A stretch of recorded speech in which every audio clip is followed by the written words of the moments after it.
On this episode of the podcast, I have with me Lee Eason. He is the Director of Digital Branch Experience at Edward Jones. We're going to be talking about leading outcome-oriented distributed teams. We're going to unpack a lot, talk about some of what Lee uses to manage his team that's remote, focusing on making sure objectives are established, measuring them correctly, but not measuring to metric. And I think he has a few things to talk about, surveys and engagement that I'm excited to have Lee on to chat about. Lee, thanks for being on the podcast. Thanks for having me, Amir. It's great to be here. Awesome. Let's start off with two things before we dive in. One, tell everyone what Edward Jones does, and then what are some of your responsibilities there? Yeah, Edward Jones is a really interesting, unique company. We are a 100-year-old private firm. We have no outside debt. We don't have like an outside board of directors. We're not listed on a public exchange anywhere. You can't buy our stock. We are owned by the associates. And what we do is we're a wealth management firm. So what that means in practical terms is we have about 19,000 financial advisors who have offices all over the United States and Canada. You've probably seen an Edward Jones, signage on a strip mall somewhere. We have tons and tons of those. We specialize. We're like more concentrated in rural areas. So if you go to Manhattan, you're not going to see as many Edward Jones offices as if you're in Atlanta or Raleigh, North Carolina, where I live. What those advisors do is they have a book of business. They have their clients that they work with. They go out and they prospect. They find new potential clients. They have to build a relationship with that person. And then that person decides to do business with us. We then take responsibility for helping them with their investments and helping them achieve their financial goals. So they also have, our advisors also have a support staff. And so when you lump all those people together, my customer base is around 45,000 people. So what I do for Edward Jones is I am responsible for all the technology that the branch teams use on a day-to-day basis to do all that stuff. So the tools that they use for customer relationship management, for converting a prospect into a client, all the workflows and paperwork that has to be done as a part of that, opening accounts, building a portfolio, executing trades in the market, actually getting that money invested the way that the client wants, and then managing that relationship long-term, having those annual check-ins and whatnot. So I provide I'm responsible for all the technology teams that do that stuff. And that's right now somewhere between 50 and 60 cross-functional development teams. And that's been a tremendous amount of growth over the past couple of years. Well, it sounds like you're definitely busy, which is a good thing. Yeah, it's fun. There you go. And, when we chatted, we talked about this topic of leading outcome-oriented distributed teams. So before we jump in, let's make sure we understand what your team looks like. You're managing a fair number of people, but assuming it's distributed as the topic is lending itself, but how so, and kind of where are you guys geographically? Yeah, that's another interesting part. I think that's maybe a bit unique to Edward Jones. For a long time, we really had two main office locations for people that worked in the technology division. And that was either in St. Louis, Missouri or in Tempe, Arizona. And up until 2020, that was pretty much it. I mean, we had some folks that were distributed, to be fair, but the vast majority of the technology folks were in one of those two places. When the pandemic happened and everything was locked down, that's actually when I first started working with the firm. And they did not really generally hire in a distributed way. But pretty quickly, like everybody else, we realized, hey, this isn't going to work. We can't effectively grow. We're not going to meet our goals for transformation unless we radically change our philosophy and our practices around how we hire. So we quickly switched and started hiring people all over the United States. So I've got folks coast to coast. We have associates all over the place. In fact, even in my hometown, I think I've got 12 or 15 people that work in our home office that live in and around the Raleigh area, and really have presence in all 50 states, I think, except Hawaii at this point. I'm not sure if we've gotten to Hawaii yet or not. Everybody wants to go to Hawaii though. So if anybody's listening from Hawaii, let me know. We'd like to hire you. That's not a hard sell on that. Great company, great opportunity. I guess let's talk about, we're talking about distributed teams. We're talking about, leading them. Obviously, a lot of companies have moved to distributed teams in one shape or form, or moving to hybrid, which is a whole different complication now. But You obviously lose the ability to walk around, right? Everyone knows that. People talked about it. You lose that, in-person touch. Really, I think what's interesting when we talk about this subject is how are you actually dealing with it and some of the pros, cons, the lessons learned, those type of observations, because I think a lot of people are trying to figure that out. So I guess talking about that, you've definitely, lost that ability to walk around. You guys are distributed everywhere but Hawaii. How did things change? Like, how did you go about getting yourself to a point to manage this team that's this broadly distributed? Transparently, I was worried about that. I remember I was out on a run one morning, and I used my running time as like sort of meditation and sort of thinking about things. And it's a little space, right? Breathing time, I like to call it. And I was reflecting on conversations I've been having recently with some of my folks. And what I kept hearing from everybody was, everything's fine, everything's good. I'm like, how are things? Oh, they're great. Everything's great. Like, and on my run, I realized I don't know what great means. I don't actually know what they're talking about when they say that. I don't have any way to inspect it. And going back to your comment about management by walking around, I think a lot of us, I don't think we even realized how much we depended on that as a technique to just kind of keep a pulse on what was going on with our teams. Even if they weren't all in that one office, if I went to my New York office, or I went to my Boulder office or whatever, I could walk that floor. Those people are connected to a bunch of other people. And so I'm even just secondhand, I'm getting some indication of what's going on, and I can judge by their body language how things are going. And so I had sort of a meter in my head that would tell me whether they're giving me all the information or not. You can't do any of that stuff today. And these ad hoc conversations, they don't really happen. You have to, every interaction is deliberate now. It's all intentional. And so on my run, I started to realize I had lost touch with that ability. And I was struggling to try to figure out what to do, because the other thing I'm constantly scared of is, managing to a metric or creating an environment where people feel like they have to game the system. And, all they're really trying to do is make the number better.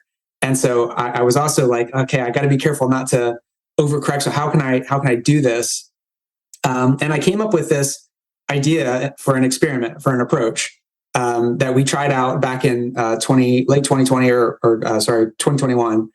And the way that it worked is I went to all my leaders. And so I have a whole crew of those 25 folks that are either directly managing engineering teams, or they're managers of managers. And we get together once a week, and we have a check-in with a big shared agenda that we can all contribute to. All right, so we got that group together, and I said, look, we're going to try something. We're going to do a thing where at the end of this period, we divide our years into 4-month blocks called trimesters. At the end of this trimester, we're going to do a big presentation. And you are all going to stand up one at a time in front of me and each other, and you're going to talk about 3 things. You got to tell me what you've been focusing on improving for the past 4 months. And then you have to tell me why. Well, and why did you pick that thing, right? So what did you focus on, and explain why you picked that of all the other opportunities that you see in your groups. And then you have to tell me how you're choosing to measure it, of all the metrics and all the different ways that you could pick to measure that thing that you're trying to improve. What did you pick and why? And then number 3, you have to tell me what happened. And I was really, really clear. And I said this over and over and over again. I don't care if the metric gets better or not. I don't even care if you picked the best metric, in my opinion, right? I don't care what you chose to focus on. What I care about is that you're demonstrating the ability to operate as a leader outside of what we tend to fall into, which is I tread water from one emergency to the next. And I'm intentionally and deliberately working to make things better for my teams. What was interesting in the early conversations as we tried that experiment was that they didn't get it at first. Some people were scared and they reacted that way. Some people treated it like it was like a college end of semester project, like 2 days before. They tried to pull it all together. And some people really threw themselves into it and tried their bestest. Some people made like really elaborate PowerPoints. Some people showed me an Excel spreadsheet. Those first few interactions were fascinating, like character studies of all the individuals involved. And it was uncomfortable at first, right? I think it was uncomfortable for some of those folks to stand in front of each other nobody wants to look bad in front of their teammates. And so it also, that doing it that way also meant that I didn't really have to apply very much pressure at all. They wanted to do a good job, just sort of so they didn't look bad. And so we've been doing that for about 2 years now. And it's been a really amazing, transformative learning experience. And I'm happy with how it's going. I think I've learned a lot through the experience so far, but I don't know where you want to go with it from here, but I'm happy to dig into more details or stories. Yeah, I mean, definitely a couple of things that you mentioned I'd like to touch on is you explained to them you don't care if the metric improves, doesn't improve. That's not the point. So that's hard. Like, I'm actually trying to think about that. I'm like, okay, I work for Lee, so he tells me that. Back of my mind, I go, well, that, like you said, that can't possibly be true. If the metric's not improving, doesn't mean I'm not doing a good job, because I've been trained my whole life that the metric has to improve. That's my whole reason for being. But how did your team? Yeah, you said they didn't. The first they're like, is this a joke? Is it, is there some catch to this? How did you help them understand that there isn't a catch, that there's something bigger behind that? Because that's exactly what you were looking for. It wasn't the actual metric. It was the bigger, leading strategically, not just, hey, manage this metric. Nobody wants to get a bad grade, right? And so sometimes it's scary when you put something up. What I try to do as a leader in all situations like this is you got to find that first, even if it's a lame example, and my folks did great by the way, but even if there's like a weak example that's directionally correct for the behaviors that you want, you got to celebrate the heck out of that, right? And you do it publicly, and you say, hey, this is great. Thank you. This thing you just did, I love what you just did. And so anytime somebody would talk about, hey, I wanted to look at predictability scores for my teams. I felt like they were kind of all over the place. And so I worked with the agile coaches, and we did this, and this, and we had these meetings, and we did this training, and we tried to get better at refinement. You know what? We really didn't get that much better. It was kind of flat, and we had some stuff come into the sprint. And so it didn't really improve like I wanted it to. But what we learned was X, Y, and Z about why these things were happening. And that helped me see that I need to go outside the team to try to protect their priorities. Anytime stories like that came out, I was like, this is great. Like, first of all, I love the vulnerability. Thank you for being transparent about how this didn't go like you wanted it to. That's fantastic. Number two, I love what you learned. I love how you're thinking broadly about your team and all the factors that affect team health and performance. And so I think sometimes we as leaders, like we have to make sure we're thinking about the long-term thing that we're trying to build, and don't get too distracted by the short term, and don't let yourself feel disappointed because, that first pass at it wasn't a home run. Like, people don't win baseball games because of home runs. They win it because they consistently hit the bases. And so you got to look for those base hits and celebrate them so that your team learns, like, hey, actually it is safe for me to come here and talk about this thing that I didn't do that well. And we do that all the time, by the way, and try to do it publicly. In fact, we had some conversations recently around stability, same type of deal. But we had a team that had a miss.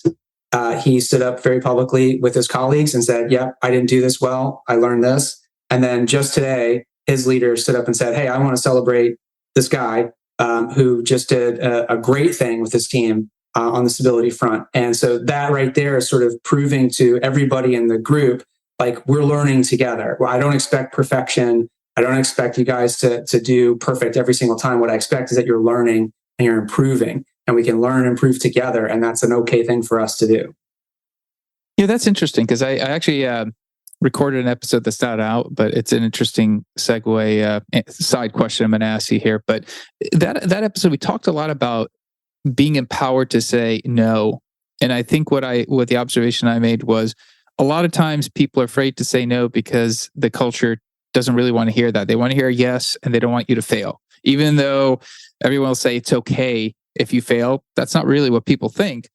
What's interesting is, and again, it might be a byproduct, the form of check-in, but something you've created here is allowing people to feel comfortable, empowered to, be okay to say no potentially and fail, because they understand that, yes, obviously if you're not capable, there's a difference. And I think that's been something that I've been 9-year-old, and I'm starting to realize it's a big difference of failing and not having a capacity or capability to do something. And I think in your case, what I'm hearing is, somebody just, they failed because they didn't do well. It wasn't, another reason. Other they didn't wait till, the ninth hour and try to jam it all in, and they just weren't performing, which is interesting.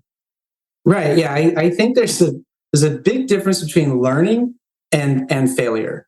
And the process of learning, it must involve a miss, right? It must involve an intention that you don't fulfill. That's how we learn. We intended to achieve this, and along the way, I didn't until I did, and that process involved me messing it up and making mistakes. And sometimes in retrospect, those mistakes can look egregious, but at the time they didn't. That's part of the process. And I think we have to recognize the difference between someone who has the capacity and the aptitude to be great, who's in the process of learning, right? Meaning that I see that direction, I see the improvement, versus someone who doesn't have the aptitude. Well, and let's be honest, not everybody does. And this is where the rubber meets the road sometimes as a senior leader. You get people that for one reason or another, they end up in a role, and they don't have the aptitude to do that role well.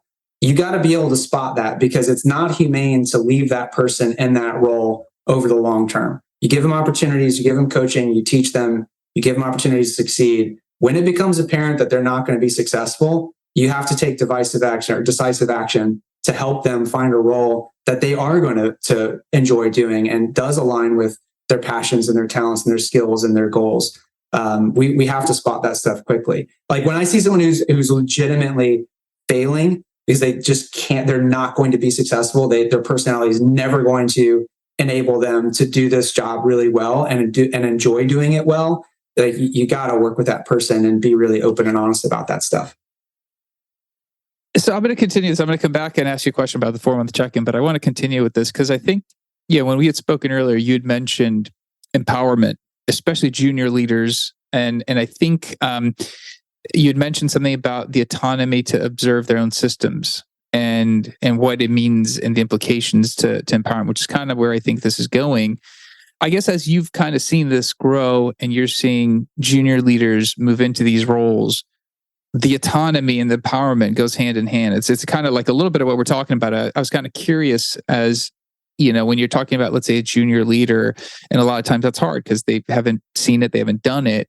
And that's something that a lot of, directors, VPs, executives have to deal with. Yeah, and I want to be careful too. And this isn't a criticism. I don't prefer to use the word junior to describe like team level leaders versus leaders of leaders. I just think their scope of responsibility is different. The skill set's a little bit different. I've got some incredibly experienced folks that are team level leaders and they love it and they're great at it. And I'm happy to let them do it as long as they want. And I've got folks that are brand new to the role that have never been leaders before. So your point, like, how do you safely create an environment for that inexperienced person who's just taking on leadership for the first time? I have the luxury of a really broad, diverse set of leaders. And, of their own accord, they meet regularly for peer-to-peer discussions and they support one another. I think we've created a culture and an environment where they feel like that's a good thing for them to do and they've embraced it. So I think that's one nice thing about my particular role is that some of these folks that are less experienced, they've got a really rich network of support staff in their first team, which is the other team level leaders and leaders of leaders. The other thing I would say too is that, like, look, if I take on the responsibility of bringing up a new leader and giving them that chance to lead a team for the first time, I have to accept everything that comes along with that. Meaning, I have to make an investment in my own time to coach that person and give that person a level of support that is going to be more intensive than someone who's been doing this for a really long time. That's a good trade-off for me to make, but I have to I'm part of that, right? That also means that I have to accept that person is going to have to go through learning experiences that, for them, it's going to be the first time they've ever had a problem with an associate who's not performing well. And they don't know how to deal with that. They don't know how to navigate HR. I'm going to have to teach them how to do that. And they're going to mess it up. That's okay, right? We all did the first time we went through a situation like that. We didn't have the proper mindset and we didn't follow the procedures because we didn't know them. That's something else that I have to accept as a leader. So I think, like, when I hold somebody accountable for their role, you have to take all that context into account and be, fair and appropriate with how you think about how well they're playing out that role, and give them the appropriate guidance. Absolutely. And I like that. I'm glad you clarified, because when I said junior leader, I as well meant somebody new to leadership. That's probably a much better way of putting it. So I appreciate you clarifying that. I guess going back, because we talked about the 4-month check-in, and I wanted to go back and understand something. In between the 4 months, there's obviously some touch points. There's some interaction between the leadership level. Or is there? I guess I don't know. What happens between the 4 months to make sure that is there any progress checks, or is it, hey, you have this time and you deal with your team? Are they doing one-on-ones? What happens in those 4 months? Yeah, so that's a great question. So one thing I want to say is that I'm very, very much a believer in giving people a tremendous amount of autonomy. So team level leaders have a ton of autonomy about how, again, what are they going to focus on and how are they going to go about focusing on it and driving the improvement. So it's really up to them. We have a 4-month check-in to just be transparent with each other and be accountable to each other about how we're doing in that capacity. And so what I've seen is that the leaders in my group have sort of done this in slightly different ways. I have one leader that went out and built a real-time day-to-day metrics dashboard that captures information from GitHub and Jira, and it empowers her to get a really quick snapshot of hey, how many days open are our pull requests right now? Because she knows that is directly connected to some things she's tried to focus on helping the team improve. So that's something she figured out. Hey, when these lag too much, I know I'm going to see an uptick in something else that's bad, like defects or something. So she's pulled together a dashboard, built it on her own with a tool, and she uses that on a day-to-day basis. Other leaders, they look at Jira, or they or some of them don't look at these metrics every day because they don't feel like they need to. To me, again, I'm not as concerned about that type of thing, right? I want them to have the freedom and flexibility to develop their own leadership style, figure out what works for them, as long as they're able to demonstrate consistently, I am intentionally delivering positive outcomes for my teams. Things are better than they were before, then I'm good. And I look for other indicators too. We had a situation recently where one of our leaders had to go outside. So oftentimes some of the challenges that our dev teams have, they're not just internal challenges, right? There's certainly a whole host of those things, but oftentimes we need something from an enabling team that we don't have. And so, again, by plugging into the retrospectives, by talking to your teams, by doing those one-on-ones you mentioned, or whatever other mechanics the leader develops and decides works for them, they will identify these things. And then the other key thing is, nobody comes to me and asks, is it okay if I go have this meeting with this enabling team? In fact, they don't even go to their direct leader. They just go do it. And that's what I love the most. And I'm probably the most proud of about this whole thing, is that because we've given them so much autonomy, because we've sort of just taught principles and focused on outcomes, these folks feel a tremendous amount of ownership over their development teams, and they feel a tremendous amount of authority in how they go out and engage with other people. My folks don't feel like I have to go out with my hands out, like little orphan Annie, and just hope, hey, please, a morsel, sir, could you please help me with my pipeline? It's no, I'm accountable for helping my team fix this problem. And your team is the biggest obstacle we have to making this better. So what do we need to do to work together to fix this issue? Because my folks are blocked by this problem, and it's my problem to solve. That attitude, I oftentimes I think about where is your source of authority? And so I think for a lot of our leaders, this engagement style has given them a platform, a really firm source of authority that they can then go out and partner with their partner teams and the rest of the organization to drive real positive outcomes. And we see it all the time. It's great. I love it. That sounds fantastic. I think it's a fantastic blueprint for someone to follow. And I guess you mentioned one thing I was going to come back to, because somebody might be listening and wonders. You mentioned there's a lot of peer-to-peer support. How's that done? Obviously, you have that mechanism. Everyone's distributed. How is that established? How have you guys been able to kind of cultivate that, or how did that come about? I think myself and my direct leaders, we've been very thoughtful about our hiring. So, for example, if I have a group and multiple leaders are going to be working with that group, we were thinking about, hey, this leader that's there already, here's their strengths and here's their opportunities.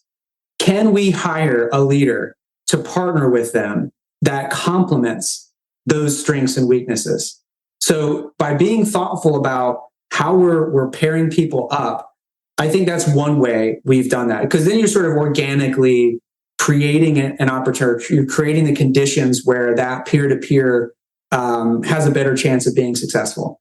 I also think, we've encouraged that behavior. Like when we hear about, hey, the group got together, we had this conversation, and we think we should try X. Like encouraging that again, sort of, it's a good thing. Hey, I love that you guys got together. I love that you had that idea. Let's try it.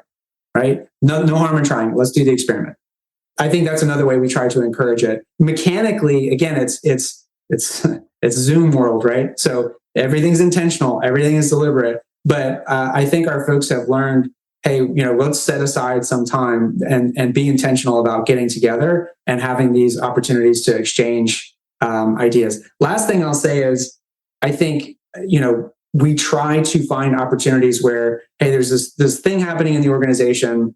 We need some representation from team level leaders to come into this and work together to think about this culture thing that we want to do or what have you. And so we will thoughtfully try to pick some folks and give them the opportunity to do that and bridge gaps, right? So leader A hardly ever talks to leader F. Okay, great.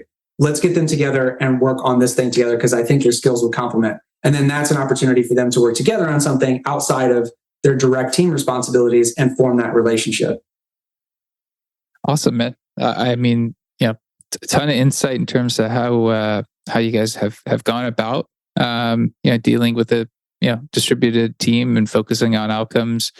I think everyone kind of listening to this, because it's a challenge everyone has, and different people are at different stages of maturity. So thank you for coming on. Thank you for sharing. It's been super fun. Thanks for having me. I've enjoyed it. I hope it helps somebody. I'm still learning and reading as many books on the topic as I can find, and trying to listen to my colleagues as well. Absolutely. If you could ask a question or have a future guest answer a specific topic, is there anything you'd like to hear about? So there's a concept that I've been thinking about a lot lately. I would like to hear more stories from leaders who have identified gaps in their organization. I feel like it's pretty easy as a leader to assess existing pieces and parts and how they work together, right? Like I have this person in this role and I know what that role is supposed to do. And it's pretty easy for me to figure out if they're doing that role well or not. But when you zoom way out and you think about a system of roles and responsibilities, what I find fascinating is the leaders who can look at that system and say, what's missing from this is this role. If we had this role, it would really fill in a lot of these gaps and all these pieces and parts would work together better. And so I'm always looking for opportunities to hear about stories like that so I can learn how to look for those kinds of markers and identify those types of gaps in an organization. That's a good one. I like that. The other question is, if somebody wants to reach out to you, pick your brain, what's a good way of getting a hold of you? I'm on LinkedIn probably more than other kind of professional platforms. It's just Lee J. Eason on LinkedIn, and be happy to connect with folks there. I'm on Twitter as well, just Lee J. Eason. Okay, awesome. We'll make sure we put those handles in the show notes for everyone to look for it. Again, thanks for being on. I appreciate it. No, it's my pleasure. I enjoyed it. Thanks, Amir. Absolutely. That's it for this episode. We'll be back again, different guest, different topic. Until then, two things. One, Lee's topic is great. I'd love to see if somebody out there has experience with that, identifying the gap within organizational roles and making things more smooth. I think it'd be a great episode to record. So if you know someone that could do that topic, reach out to me, let me know. If you've enjoyed this podcast, if it's been useful, share it with somebody. That's how the podcast grows. Drop a rating on the preferred app that you listen to this podcast on. That would be appreciated as well. Otherwise, that's it. I'll speak to you next time. Thank you. Goodbye.